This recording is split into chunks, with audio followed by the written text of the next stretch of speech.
tener nuestra Internet, nuestro acceso a Internet más o menos seguro, y veremos que esto, bueno, pues de alguna forma es imposible obtenerlo. Una vez más, esta presentación ha sido realizada por don Gonzalo Álvarez Marañón, trabajador del CSIC, y yo simplemente me voy a limitar a ponerle voz para este curso de sistemas en red y seguridad. Expuesto esto, vamos a pasar a la presentación del mismo. Esto de alguna forma sería bueno, pues la carta de presentación de Gonzalo Álvarez. Y aquí tenemos bueno, seguridad de la información, amenazas en el entorno doméstico, medidas de seguridad y conclusiones. Estos serían los 4 puntos que se van a desarrollar en la presente presentación. Lo primero que tenemos es seguro. O sea, ¿qué se entiende por seguro? Cuando decimos que nuestro sistema es seguro o que una conexión es segura. Pues, en principio, seguro, la definición de seguro sería libre y exento de todo peligro, daño o riesgo. Cierto, indubitable y en cierta manera infalible y no sospechoso. Nosotros vamos a quedar con la primera de las frases, libre y exento de todo peligro, daño o riesgo. Y es lo que vamos a intentar aplicar a nuestro sistema informático. Que se entiende también por seguridad de la información. Tenemos que atendernos siempre a las expectativas que tenemos del concepto de seguridad. También tenemos que tener muy claro cuál es el contexto en el cual queremos aplicar o conseguir cierta seguridad en nuestro sistema. Y hay que tener siempre en cuenta que las medidas o controles de seguridad buscan satisfacer expectativas concretas en contexto determinado. Es decir, si tenemos un mismo sistema informático en dos contextos, se podría decir también dos empresas distintas, en cada empresa habría que aplicar unas medidas de seguridad determinadas encaminadas a disminuir de alguna forma la vulnerabilidad de nuestro sistema. Es decir, siempre se hace un estudio en función del ámbito o contexto en el cual se engloba el sistema informático. El enfoque tradicional sería que queremos que no tenga éxito ningún ataque. Seguridad va a ser sinónimo de invulnerabilidad e imposible de alcanzar. Estas tres frases, estos 3 puntos, los 3 ítems nos aportan muchísimo dentro de lo que es esta presentación. Lo que queremos, al intentar hacer un estudio, una auditoría de seguridad en un sistema informático, es que, bueno, pues que no se produzca ningún ataque. Eso va a ser imposible conseguir, porque algún ataque seguro que se nos va a realizar. Está estimado que el tiempo en el cual desde que un ordenador se enciende hasta que es, de alguna forma, atacado, estando ese ordenador conectado a Internet, no llega a un segundo. Entonces, partiendo de ahí, el ataque siempre lo vamos a tener. La invulnerabilidad va a ser siempre imposible de alcanzar. O sea, la invulnerabilidad total, la seguridad total. Con lo cual, la seguridad total no existe. Podemos disminuir los riesgos, podemos disminuir los ataques, podemos disminuir la vulnerabilidad, pero nunca se va a conseguir un sistema totalmente seguro.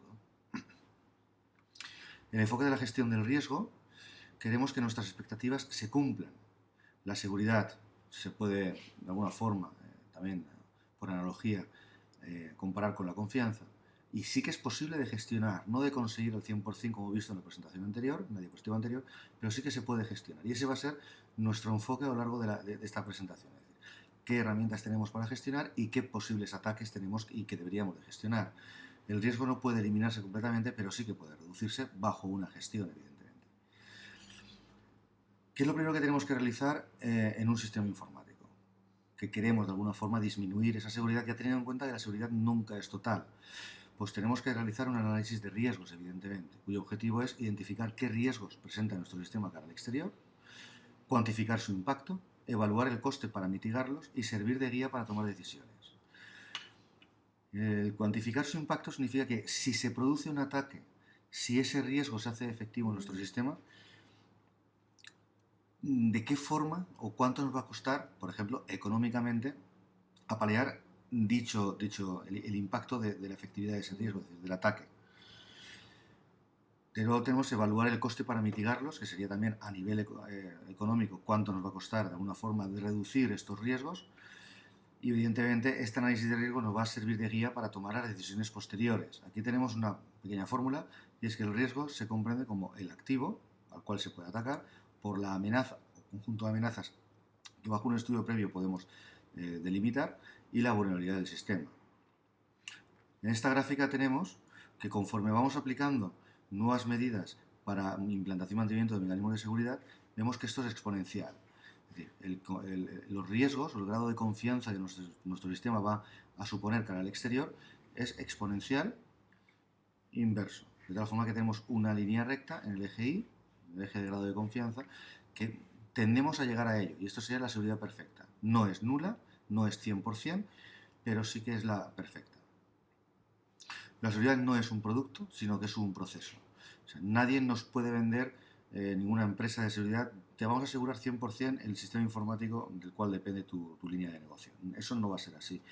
Es un proceso que es continuo, que siempre se tiene que estar, es un ciclo que siempre tiene que estar realizándose para de alguna forma delimitar ciclo a ciclo, vuelta a vuelta, lo que es la seguridad del sistema. Si lo aplicamos en nuestro hogar, el contexto, ¿cuál podría ser? Pues 1 o 2 ordenadores. El uso o los usuarios que van a utilizar dichos ordenadores son adultos, jóvenes o niños. Se tiene un conocimiento más o menos limitado a nivel informático, a nivel ofimática, internet, correo electrónico, nada a nivel profesional. Se tiene una conexión a internet, puede ser por ejemplo por ADSL, por cable, por módem, y tenemos una serie de recursos limitados. Esto no se puede comparar con un entorno corporativo de empresas, sino que es, como estamos comentando, un entorno doméstico. Las amenazas que se presentan en un sistema, en un entorno doméstico, pues evidentemente tenemos los hackers, el malware, fallos software o hardware, la disponibilidad, un fallo en el software, en el hardware, evidentemente va a atentar siempre contra la disponibilidad que se va a tener de ese sistema. Si falla el hardware, por ejemplo un monitor, ese monitor ya no está disponible. Si falla un hardware también, como puede ser la placa base, en la máquina no está disponible. Si falla el sistema operativo como software, en la máquina tampoco va a estar disponible. Es decir, tanto el fallos en el software como en el hardware van a atentar siempre contra la disponibilidad. Luego también tenemos como amenazas timos, fraudes o robos, pérdida de privacidad, seguridad de menores. Estos serían los 6 puntos que de alguna forma se tienen que intentar mitigar dentro de un sistema informático a nivel doméstico. ¿Qué es un hacker? Bueno, un hacker es todo aquel individuo que intenta, que tiene como objetivo introducirse dentro de un sistema y no va a hacer nada, no va a modificar datos, no va a atentar contra la integridad de los datos, simplemente se introduce dentro y ese es su límite, ¿no? Evidentemente, ¿qué tenemos de valor frente a un hacker? Pues evidentemente el espacio en disco, ya que si se introduce dentro de un sistema, él puede hacer uso de ese espacio en disco. Y evidentemente, si se introduce dentro de nuestro sistema, también, de alguna forma, puede hacer uso de nuestra conexión a Internet, nuestro ancho de banda. Estos serían los 2 puntos principales que tenemos, los 2 recursos principales que tenemos a disposición de cualquier hacker que se introduzca dentro de nuestro sistema. ¿Cómo me puedo encontrar un hacker? Evidentemente con lo único que nos puede encontrar, que es una dirección IP. Si hablamos de Internet, si hablamos de una red local, incluso por la dirección MAC, pero en principio por la dirección IP, que es nuestro identificador frente a Internet. Como malware es todo aquel software que de alguna forma va a hacer que nuestro sistema funcione o de forma incorrecta o pierda prestaciones, como por ejemplo un virus, un gusano, troyano, un spyware, spam o dialers. Un virus tiene capacidad de replicación y destrucción dentro del sistema, es decir, se puede reproducir, incluso reenviar de forma automática por correo electrónico y puede destruir una serie de ficheros. Necesitan del usuario para propagarse y diversos métodos de infección, como por ejemplo dentro del sector de arranque, archivos ejecutables, MBR, multipartitos, y también se propagan por macros como de Word, de Excel, de Access, de Lotus Notes. Es decir, tenemos distintas formas de propagación. Los gusanos se clasifica dentro de lo que es el conjunto de los virus, pero tiene un funcionamiento propio, es que se autopropagan sin ningún tipo de intervención humana. Directamente pueden atentar contra una libreta de direcciones y reenviarse cada uno de los contactos que tengamos en nuestro Outlook, por ejemplo. Explotan vulnerabilidades en sistemas como Nimda, Blester. Los troyanos son programas que se nos depositan en nuestra máquina, que de forma demonio está ejecutándose continuamente y realizan una labor en concreto. Lo más normal es que se conecte con un servidor externo e intenten de alguna forma a enviar datos entre la máquina atacada y el servidor, con lo cual los usuarios del servidor remoto pues empiezan a recibir una serie de información propia de la máquina atacada. Realizan tareas encubiertas, porque todo el proceso que he explicado hace un momento es encubierto, es totalmente transparente al usuario. Suelen instalarse en nuestras máquinas disfrazados de programas útiles, como por ejemplo un Word, y algunos permiten control remoto del equipo. Zombies. Equipos comprometidos al servicio de usuarios maliciosos que utilizan las plataformas corruptas con el total desconocimiento de los propietarios y administradores, es decir, que nos controlan de forma remota nuestra máquina. Las tareas que pueden realizar los zombies son evidentemente el envío de spam, es decir, hacen uso de una máquina remota para envío de spam, para servir pornografía, para el phishing, para distribución de malware y las máquinas zombies se aglutinan en botnets. Nunca un delincuente cibernético o internauta va de alguna forma a utilizar su máquina para realizar un spam, o va a difundir pornografía infantil o hacer un phishing o malware. Va a hacer uso de máquinas remotas, que en este caso es lo que se llama zombies. Ataques al usuario, funcionamiento de botnets, aquí lo tenemos. Tenemos un pequeño esquema con spam, denegación de servicio, scanning masivo y el phishing. Desde una máquina remota, el ciberdelincuente, se podría decir, controla un servidor y controla máquinas remotas. Esto sería lo que las máquinas que están señaladas o bordeadas con rojo serían las máquinas atacadas. ¿Qué es el spyware? Es un software espía que se instala directamente en nuestra máquina, ¿no? Y se instala sin el conocimiento del usuario. Normalmente explotan vulnerabilidades en Internet Explorer y presenten algún software gratuito, incluso de pago. El spam es el correo electrónico no deseado. ¿Quién no ha recibido alguna vez un spam? El spam suele ser un vehículo para el phishing, un vehículo para la recepción de virus, un vehículo para los timos y un vehículo para los bulos. Los dialers. Ahora cada vez tienen menos, evidentemente menos trascendencia, ya que lo que explotan son los modems. Explotan los modems que tienen las máquinas atacadas para poder marcar y utilizar una conexión remota para su propio beneficio. Conexión vía modem a números de tarificación especial, sin consentimiento ni conocimiento de la víctima y generan gasto telefónico. En este caso hoy en día tenemos tarifas planas, con lo cual esto quedaría de alguna forma obsoleto. Luego tenemos lo que se llama la ingeniería social, que es la picaresca que se utiliza en la calle para el timo de la estampita, por ejemplo, utilizarlo también en medios de Internet, medios sociales de Internet. El objetivo sería entrar en redes u obtener secretos, engañando a la gente para que revelen contraseñas y otra información confidencial. Ha habido una presentación, o hay colgada arriba en el canal de YouTube, una presentación que es sobre el phishing, en el cual se hace uso de ingeniería social. Podéis recurrir a ella para ampliar conocimientos respecto a esta presentación. Apelan a las inclinaciones más profundas de la persona, el miedo, el deseo, la codicia e incluso la bondad. Aplicaciones, pues la picaresca en ingeniería social se aplica a timos, a phishing y a bulos, ¿por qué no? Fallos software y hardware, que sería otra de las amenazas que se presentan frente a máquinas, a entorno doméstico o no doméstico. Tolerancia a fallos, suministro eléctrico, es decir, que caiga el suministro eléctrico. Para ello tenemos, pues regletas o tenemos el sistema de alimentación ininterrumpida para poder solucionarlo. La conectividad sería otro de los problemas, es decir, perder la conectividad frente a Internet y de alguna forma cortar una línea de negocio. Para ello tenemos soluciones como líneas redundantes, wifi con vecinos, 3G. Y hardware, si nos cae un hardware, pues tener equipo de reserva. Si cae una placa base, cambiarla. Si cae un monitor, cambiarla. Y luego tenemos también sistemas de recuperación de sistemas, como por ejemplo las copias de seguridad. Muy importante hacer copias de seguridad. Y luego tenemos que tener un plan de continuidad. Evidentemente a nivel doméstico no. Sí que podemos tener copias de seguridad y podemos hacer uso de los tres puntos anteriores de prevención de fallos. Pero un plan de continuidad no se va a tener a nivel doméstico, pero sí que casi es obligatorio tenerlo a nivel corporativo. La privacidad. Atentar contra la privacidad. Es decir, de alguna forma, ¿cuáles son los elementos que pueden ser utilizados para atentar contra nuestra privacidad en nuestro sistema informático? Pues evidentemente la dirección IP, el navegador, los sistemas operativos, dirección de correo electrónico, páginas visitadas, fotos vistas, documentos leídos y las cookies. Cualquiera de estos 6 elementos pueden ser utilizados para atentar contra la privacidad de nuestros datos en nuestro sistema. Para, de alguna forma, asegurar la seguridad de menores de 18 años en principio, pues tenemos, por ejemplo, contenidos indebidos, sexo y violencia, revelación de información, juegos de azar, subastas. Ahora, con el tema de Facebook 20, con las redes sociales, el tema de la revelación de información, ahí se crea una buena discusión, que quizás sería digna de tratar en otra presentación. ¿De quién es la información que un menor coloca en 20? ¿De quién es la información que un menor coloca en Facebook? En principio, un menor de edad no tendría por qué utilizar ni 20 ni Facebook, pero se utiliza. Pues eso sería un gran debate. Medidas de seguridad que tenemos para poder solucionar las amenazas anteriores. Evidentemente los cortafuegos, antivirus, actualizaciones, tener siempre nuestro sistema actualizado, lo cual deriva en que tengamos un sistema real, es decir, legal, listas de control de acceso, cifrado de los archivos del disco, copias de respaldo, anonimato, control de contenido.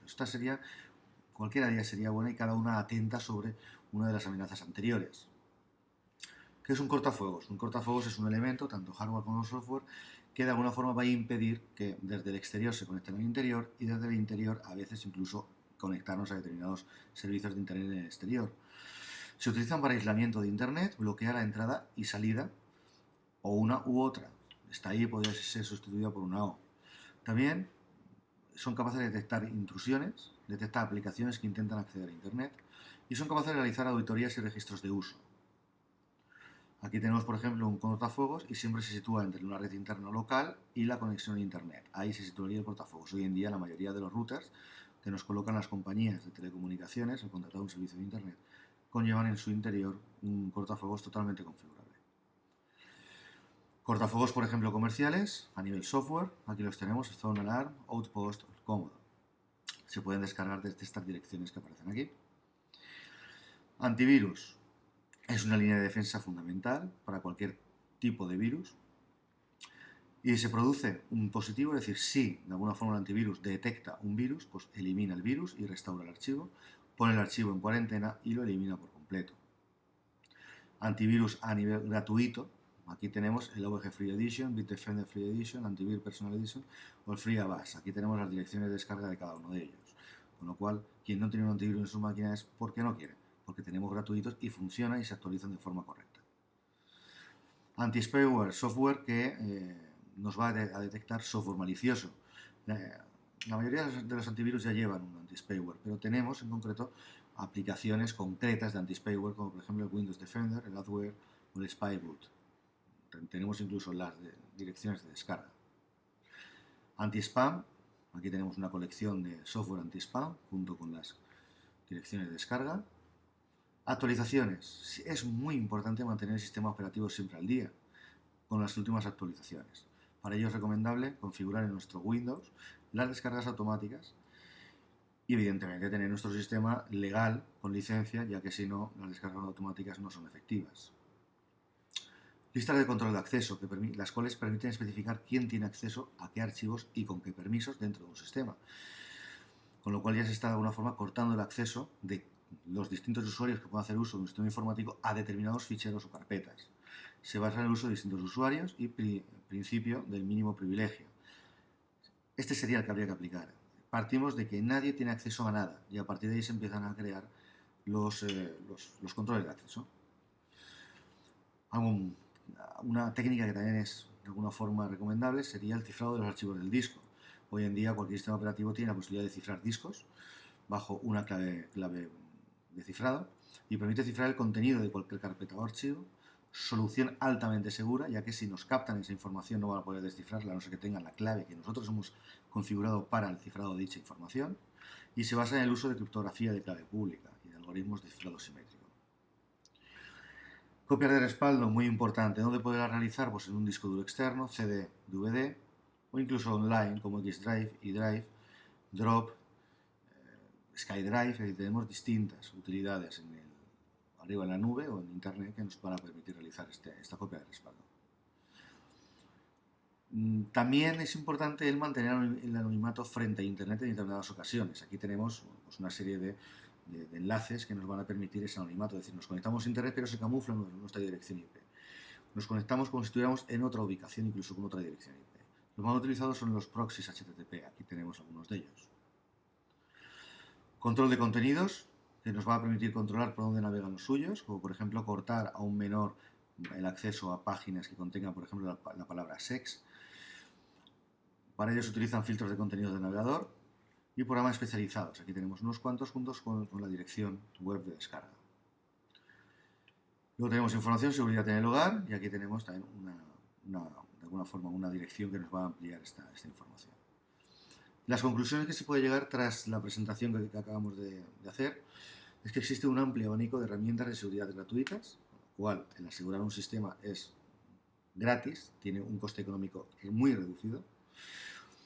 Con un pequeño esfuerzo se eleva drásticamente el nivel de seguridad, nunca se va a disminuir o se va a hacer que nuestro sistema sea totalmente seguro, pero sí que se va a disminuir drásticamente ese riesgo de un ataque o de por lo menos el riesgo de que el ataque que suframos sea efectivo, y la concienciación es fundamental, es decir, es muy conveniente tanto a nivel doméstico como a nivel corporativo que la gente que trabaja sea consciente de que la seguridad es algo vital para tener nuestro sistema informático totalmente funcional y sin bajadas de prestaciones. Un kit de supervivencia que siempre nos haría falta sería tener un cortafuegos, un antivirus, tener las actualizaciones siempre al día y la concienciación, por supuesto. Y con eso terminaría la presentación de la seguridad informática, de riesgos y amenazas. Espero que les haya servido de algo y que hayan ampliado sus conocimientos. Muchas gracias.